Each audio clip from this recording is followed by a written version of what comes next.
आप सब ने वर्ष 2002 के गुजरात दंगों के बारे में तो सुना ही होगा, पढ़ा होगा और पिछले 20 साल में न जाने कितनी बार इससे संबंधित खबरें आपने टीवी पर देखी होंगी, अखबारों में देखा होगा। और सबसे ज्यादा इसका इस्तेमाल चुनावों में हुआ है क्योंकि इसे एक बहुत बड़ा राजनीतिक मुद्दा बनाया गया।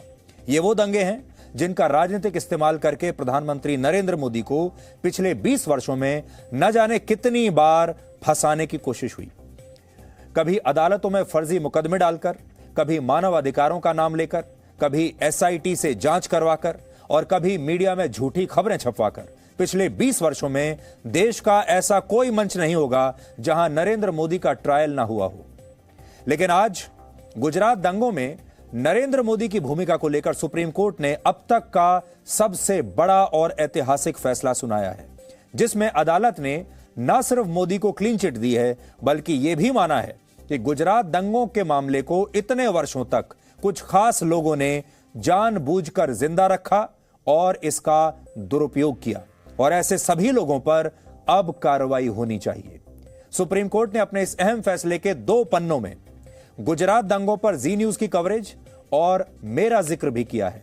और आपको शायद पता नहीं होगा कि गुजरात दंगों के दौरान मैंने तत्कालीन मुख्यमंत्री नरेंद्र मोदी का एक इंटरव्यू किया था, जो आगे चलकर बहुत ऐतिहासिक बन गया, क्योंकि उस इंटरव्यू को तब हमारे देश के मीडिया ने तोड़ मरोड़ कर छापा और बाद में कांग्रेस की सरकार ने और एसआईटी ने इसी इंटरव्यू के आधार पर मोदी को फंसाने की पूरी कोशिश की थी। इसलिए आज हम उन तमाम लोगों को एक्सपोज करेंगे जिन्होंने गुजरात दंगों के नाम पर अपनी अपनी दुकानें खोली, जिन्होंने गुजरात दंगों के खून से अपनी किस्मत चमकाने की कोशिश की और उन्होंने अब भी हार नहीं मानी है। यह मामला 2002 के गुजरात दंगों के समय अहमदाबाद की गुलबर्ग सोसाइटी में भड़की हिंसा से जुड़ा है, जिसमें कांग्रेस के पूर्व सांसद एहसान जाफरी समेत 69 लोगों की हत्या हुई थी।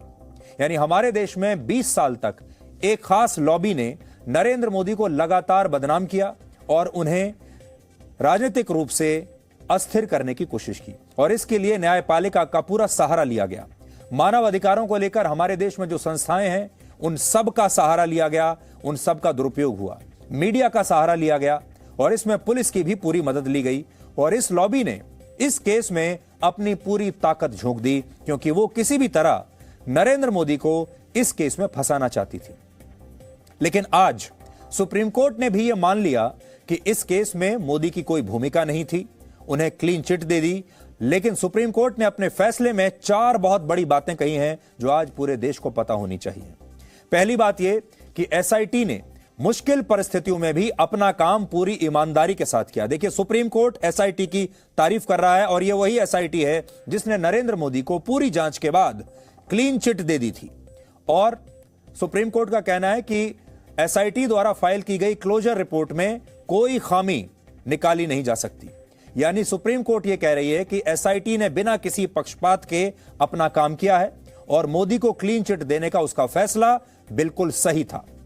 दूसरी बात जो आज सुप्रीम कोर्ट ने कही है, इस मामले को सनसनीखेज बनाने के लिए उस समय के गुजरात के कुछ अधिकारियों द्वारा झूठी और भ्रामक जानकारियां फैलाई गई, यानी फेक न्यूज फैलाई गई। लेकिन एसआईटी ने अपनी जांच में इस झूठ को पूरी तरह एक्सपोज कर दिया कि गुलबर्ग सोसाइटी में हुई हिंसा सुनियोजित थी। खास तौर पर संजीव भट्ट, हरिन पांड्या और आर.बी. श्रीकुमार जैसे अधिकारियों ने मोदी के खिलाफ झूठ फैलाया और लोगों को गुमराह करने की पूरी कोशिश की।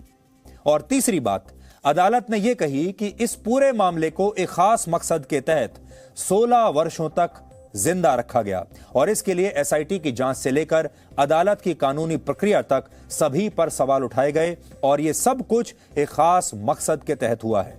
और अदालत ने यह भी कहा है कि ऐसा करने वाले सभी लोगों के खिलाफ अब कार्रवाई होनी चाहिए। तो बड़ी बात जो आज पूरे देश को समझनी है वो ये है कि सुप्रीम कोर्ट अब खुद कह रहा है कि कुछ खास लोगों ने जानबूझकर इस मुद्दे को जिंदा रखा, इसका दुरुपयोग किया, उस समय झूठी खबरें फैलाई, मीडिया में झूठी खबरें छपवाई गई और ऐसे तमाम लोगों पर अब कार्रवाई होनी चाहिए। इसके अलावा अदालत ने आज यह भी कहा है कि गुजरात दंगों के समय नरेंद्र मोदी ने बिना वक्त गंवाए केंद्रीय सुरक्षा बलों और सेना को मदद के लिए बुला लिया था और उन्होंने उस दौरान दंगों को रोकने के लिए बहुत मेहनत की थी, बहुत काम किया था। लेकिन इतने वर्षों तक हमारे देश के एक खास वर्ग ने यही झूठ फैलाया कि तब ये दंगे जानबूझकर होने दिए गए थे, इन्हें रोकने की कोशिश नहीं हुई, लेकिन सुप्रीम कोर्ट ने इन तमाम बातों को आज गलत माना है। आज कोर्ट की जजमेंट मैं अपने साथ लेकर आया हूं, सुप्रीम कोर्ट की आज ही की जजमेंट है, क्योंकि अभी भी लोग सुप्रीम कोर्ट जा रहे थे।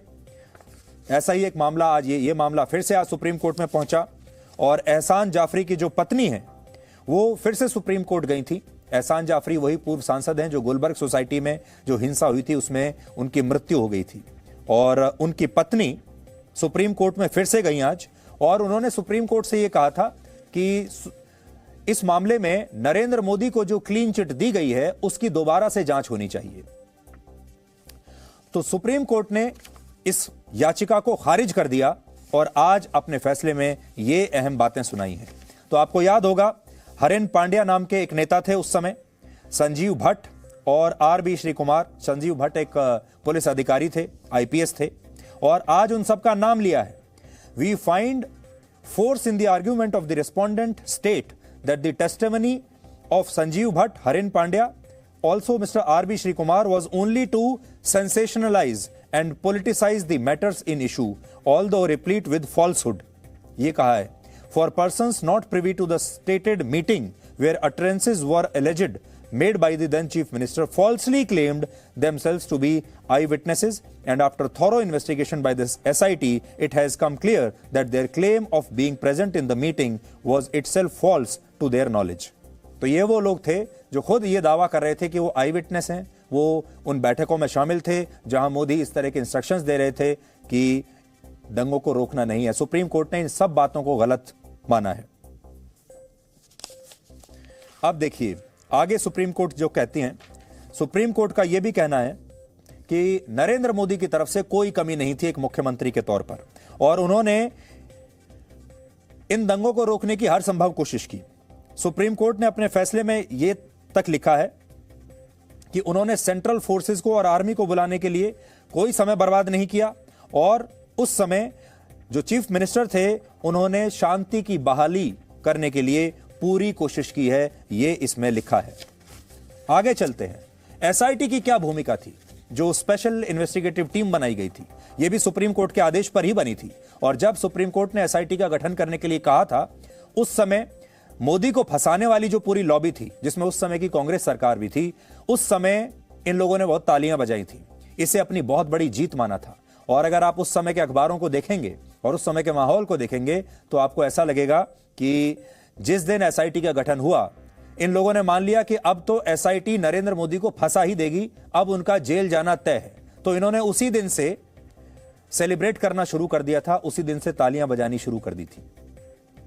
और जब एसआईटी ने बाद में नरेंद्र मोदी को क्लीन चिट दिया पूरी जांच करने के बाद, तो उस समय की कांग्रेस सरकार काफी नाराज हुई थी और उन्होंने ऐसा सोचा नहीं था कि मोदी इस जांच से बच जाएंगे। और उसके बाद फिर लोगों ने एसआईटी पर भी सवाल उठाने शुरू कर दिए।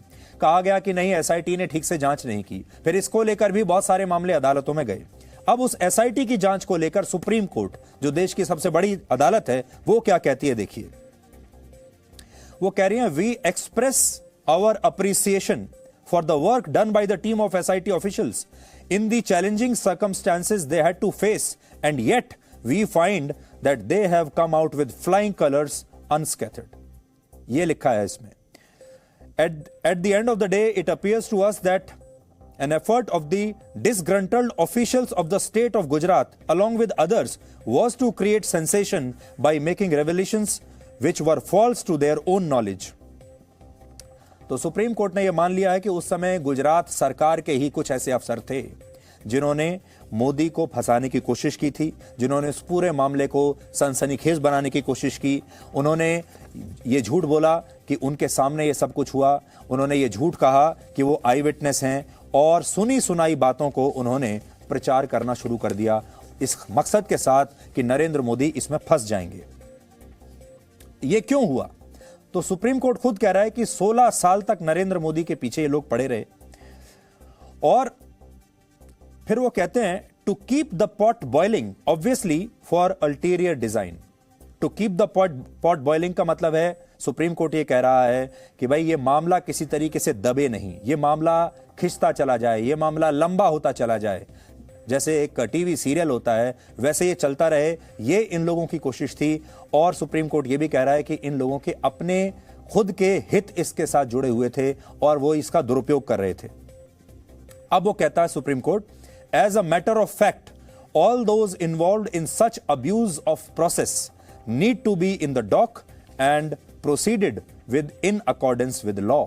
कानून के हिसाब से अब ऐसे सारे लोगों के खिलाफ कार्रवाई होनी चाहिए और ये लोग एक्सपोज होने चाहिए जिन्होंने इस पूरे मामले को झूठी खबरों द्वारा, झूठे बयानों द्वारा इतना बड़ा राजनीतिक मुद्दा बनाया, चुनावी मुद्दा बनाया। इस देश में जितने मंच हैं, चाहे वो न्यायिक प्रक्रिया हो, चाहे वो मानव अधिकारों के मंच हो, चाहे वो मीडिया हो, हर मंच का दुरुपयोग किया।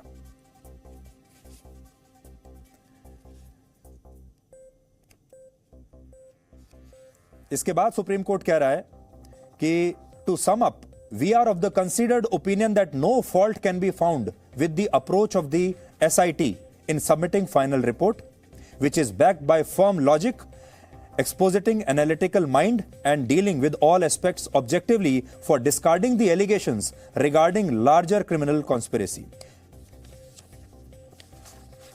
यह सुप्रीम कोर्ट कह रहा है। Hence, the final report as submitted by the SIT ought to be accepted as it is without doing anything more। यानी सुप्रीम कोर्ट ने अब यह मान लिया है कि SIT की जो रिपोर्ट थी उसे जस का तस मान लिया जाए, उसमें और किसी सुधार की आवश्यकता नहीं है। SIT ने जो रिपोर्ट अपनी दी है वो बिल्कुल सही दी है, उस पर शक करने की कोई आवश्यकता नहीं है।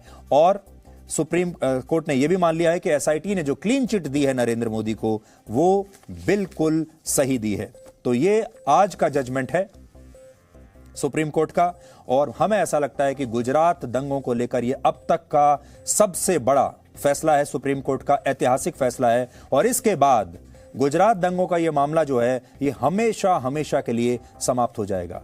लेकिन इस देश का दुर्भाग्य देखिए, इससे आपको यह पता चलता है कि अगर एक खास लॉबी, कुछ खास लोग, और तब तो और भी ये खतरनाक बात है जब उनमें से कुछ लोग सरकार में बैठे हों, तो वो चाहें तो किसी भी मामले को, झूठ को सच बना सकते हैं, सच को झूठ बना सकते हैं और फिर उसे इतना लंबा खींच सकते हैं कि वो 20 साल तक चलता रहे। गुजरात दंगे एक ऐसा मामला है जिसने 20 साल तक इस देश की दिशा और दशा को प्रभावित किया है। मीडिया में लगातार आपने इस दंगे के बारे में खबरें सुनी हैं। यानी इस मामले में देश की एक लॉबी किसी भी तरह नरेंद्र मोदी को फंसाना चाहती थी और इसके लिए उसने हर तरह के हथकंडे अपनाए, जो भी हो सकता था। पुलिस का इस्तेमाल किया, SIT का इस्तेमाल करने की कोशिश की, अदालतों का इस्तेमाल किया, मानव अधिकारों को लेकर जो संगठन और मंच हैं उन सब का इस्तेमाल किया और झूठी याचिकाएं डाली। और आज मैं ये खबर तो आपको सुना रहा हूं, लेकिन इस खबर के साथ मेरा एक बहुत गहरा रिश्ता है, क्योंकि मैं खुद भी इस घटना का सबसे बड़ा गवाह हूं। और इस मामले में नरेंद्र मोदी को जिस टीवी इंटरव्यू के आधार पर फंसाने की कोशिश हुई, वो टीवी इंटरव्यू उस समय नरेंद्र मोदी का मैंने ही किया था, क्योंकि तब 2002 में मैं गुजरात दंगों को कवर करने के लिए गया था और मैं कई हफ्तों तक उस समय गुजरात में रहा था। मैंने इन दंगों को अपनी आंखों से देखा है, इन्हें कवर किया था मैंने, और उस समय भी मैंने रिपोर्टिंग की थी। और रिपोर्टिंग के दौरान मैंने तत्कालीन मुख्यमंत्री नरेंद्र मोदी का एक इंटरव्यू किया था, और वो इंटरव्यू आगे चलकर उसका कैसे दुरुपयोग हुआ, आज हम आपको वो भी बताएंगे। Presenting B News app available on Google Play and App Store. Download it now.